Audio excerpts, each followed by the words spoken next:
Is One Piece overrated? We can't start talking about One Piece without addressing the anime because for a lot of people, that's their main gateway into the series. And yes, the anime has a huge following, so let's start there. If you've ever tried watching the anime week to week, you know exactly what I'm talking about. The pacing is slow as shit.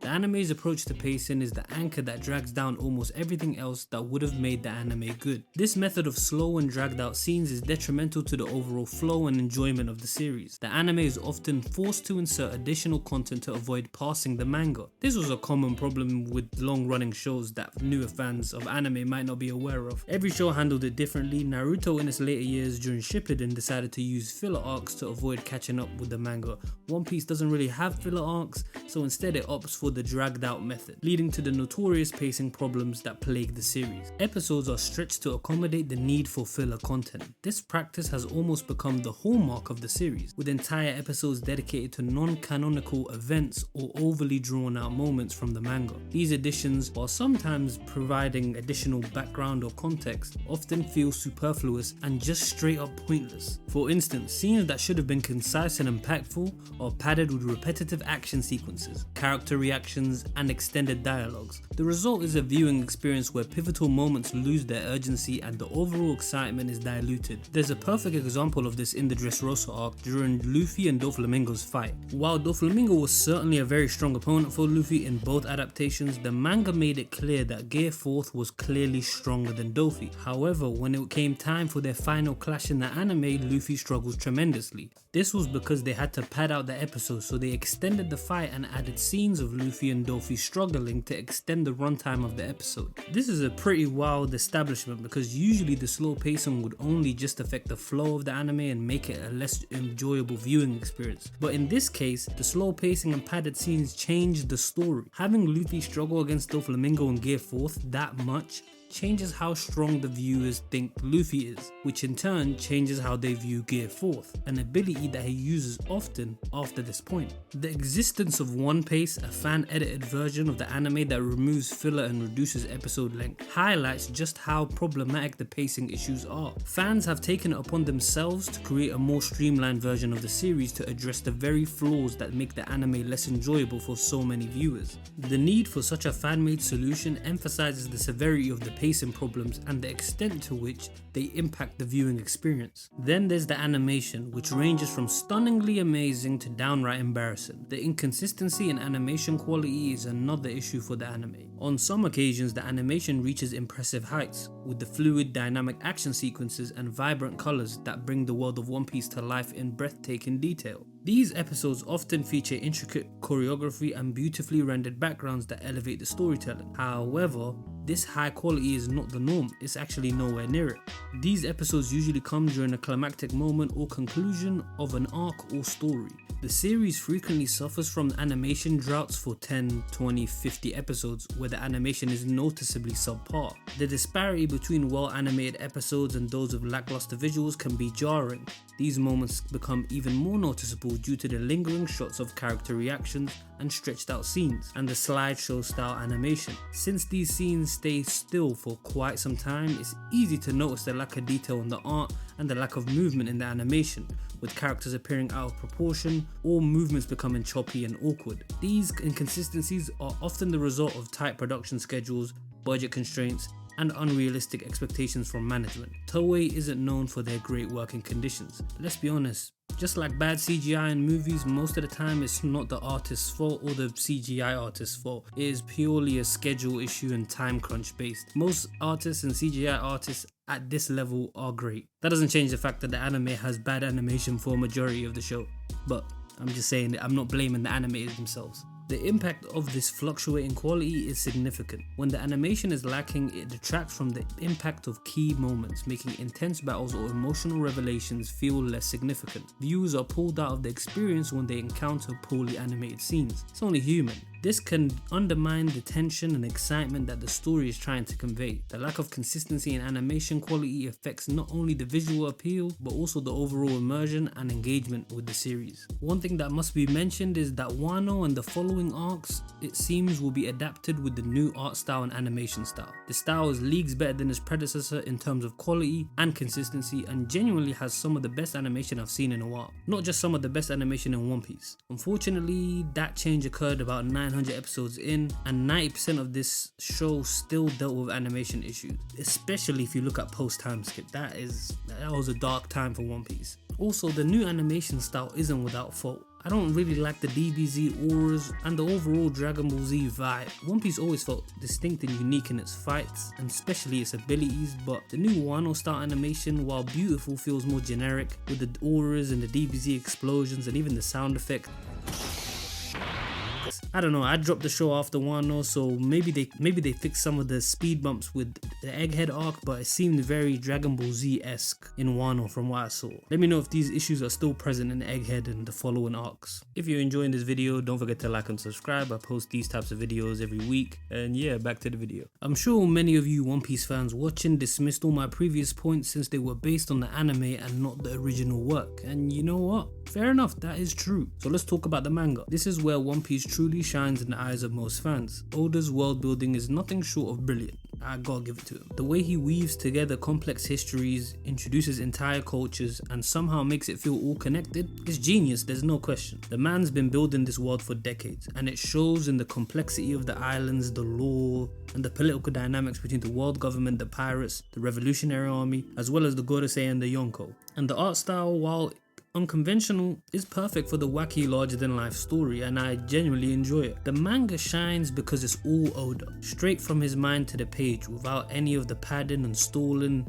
and all the other stuff that drag down the anime. But here's the thing, even the manga isn't immune to problems. Just like the anime suffers from stretched out scenes, the manga has started feeling bloated in its own way. When One Piece first began, the pacing was one of its standout features. The series moved quickly, with arcs that were engaging and tightly woven. Each new island or adventure brought fresh excitement and intrigue, with a pace that kept readers engaged. It's kind of hard to believe looking back now, but that is true. However, as the series progressed, the pacing began to slow, and while I do agree that this is pretty natural and to be expected as the story develops and becomes more complex, this increased depth and world building added richness to the story, but also contributed to a sense of bloat. The Dressrosa arc, for example, was notable for its length in both the anime and the manga, even though we're talking about the manga right now. The intricate plot and numerous side stories made the arc feel excessively long, leading to reader fatigue. The core narrative often got lost amid the various subplots, causing the central story to lose its momentum. The Whole Cake Island and Wano arcs continued this trend of extended storytelling. These arcs, while rich in detail and significant in terms of plot development, became increasingly drawn out. The challenge with the manga's pacing is not just about the length of individual arcs, but also about how the story is presented. Oda's focus on side characters has been a staple of this style of storytelling since the beginning, and these can be a bit hit or miss, especially in the later arcs. And look, I enjoyed these arcs. Dressrosa and Whole Cake more so. I didn't really enjoy Wano nearly as much, but it still had its moments. The story of those first two, though, had some of the best moments in the entire manga for me, with both main and side characters shining. Senor Pink vs Frankie was great. Law's whole backstory and history with Doflamingo, excellent.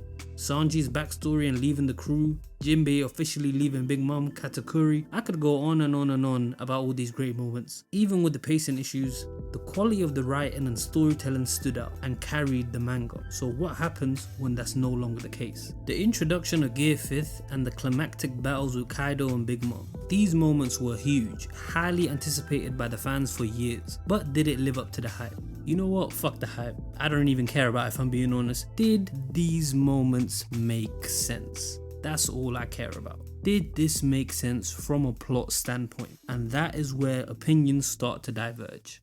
Gear 5th, introduced as a major transformation for Luffy, was eagerly awaited by fans who had followed his journey throughout various forms and abilities. The concept of Gear 5th, with its playful and cartoonish design, was intended to reflect Luffy's unique fighting style, I guess, and his boundless creativity. However, for some fans, the execution of Gear 5th felt jarring. The new form felt exaggerated and almost Looney Tunes-esque, with the aesthetics contrasting the sharply serious tones in the ongoing battle, creating a tonal dissonance that some found unsettling. Look, I get that One Piece was never the most serious manga of all time. Luffy has an attack based on a UFO, and Oda has been using his rubber abilities as a base for comedic relief throughout the entire manga. That isn't why Gear 5th bothers me, it's because it just doesn't make sense. Luffy has had this legendary fruit for years. The Gorosei should have known of him, if we're being generous, by Enies Lobby at the latest. Why would they not go for him sooner? Some fans argued that the Gorosei thought Luffy was an idiot and would be incapable of awakening the fruit.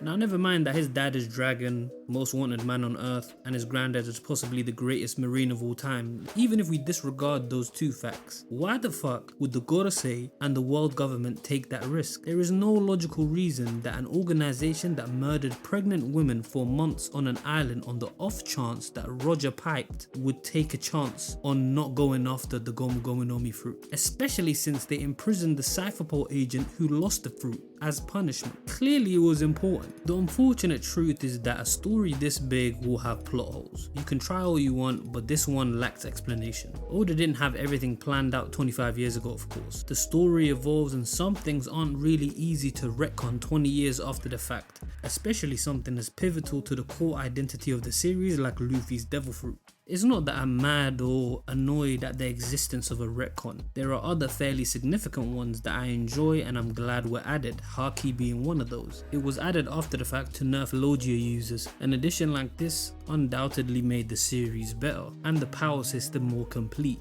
It's just the fact that a retcon so significant and so world changing occurred so late in the story. You can already tell that the reincarnation of Sun God Nika and Luffy's Devil Fruit will be important to the endgame of the manga. It's a fundamental part of the core story now, and it all came from a retcon. Kaido's defeat was an unfortunate victim of this retcon, a moment of high anticipation and expectation. Kaido, built up as one of the most formidable antagonists, represented a significant challenge for Luffy and his crew. The resolution of this long-standing conflict was expected to be a monstrous and climactic event. However, the drawn-out nature of the arc and the build-up to Kaido's defeat felt anticlimactic. The fight struggled to match the immense expectations set by the prolonged narrative and the build-up of Kaido's character. The extended pacing and numerous side stories leading up to Kaido's defeat meant that by the time the resolution actually came, some of the emotional impact had diminished. The culmination of the battle, rather than feeling like a triumphant crescendo, sometimes felt more like a relief that the arc was finally concluded. The long journey to this point had altered the perception of the battle's significance, making it difficult for a resolution to fully satisfy the heightened expectations. Don't even get me started on the bummer scabbards. Multiple members had multiple fake out deaths, with Kinemon especially having the most, only for Ashura Doji and Izo to die without any build-up. If One Piece was a series that killed characters often, then I wouldn't really care about this, but because of the fact that deaths are so rare, this just felt strange. The worst part was that Oda couldn't even give Kiku a scene to reflect on Izo after his death, but sure as hell had time to include a bath scene. So after all this, is One Piece overrated?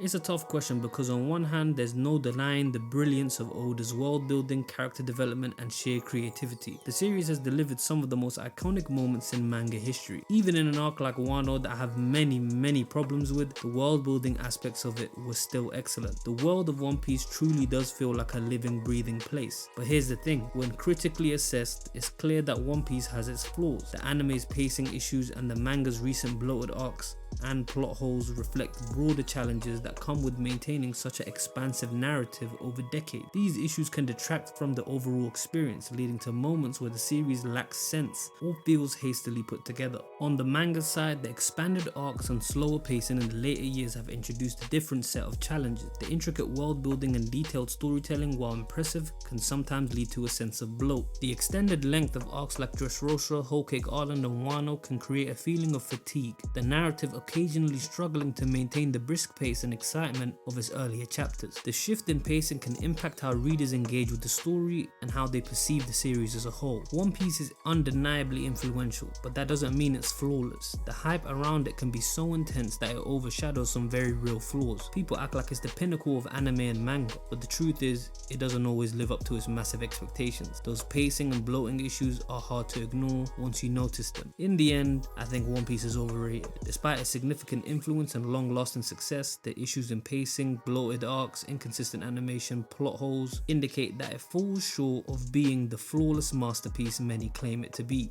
It's still an impressive and beloved series, but its imperfections are too glaring to ignore when evaluating whether it deserves this enormous level of praise it often receives. Comment down below if you think One Piece is overrated or maybe even underrated. I'm sure you'll have an opinion. Thanks for watching, and yeah, till next time.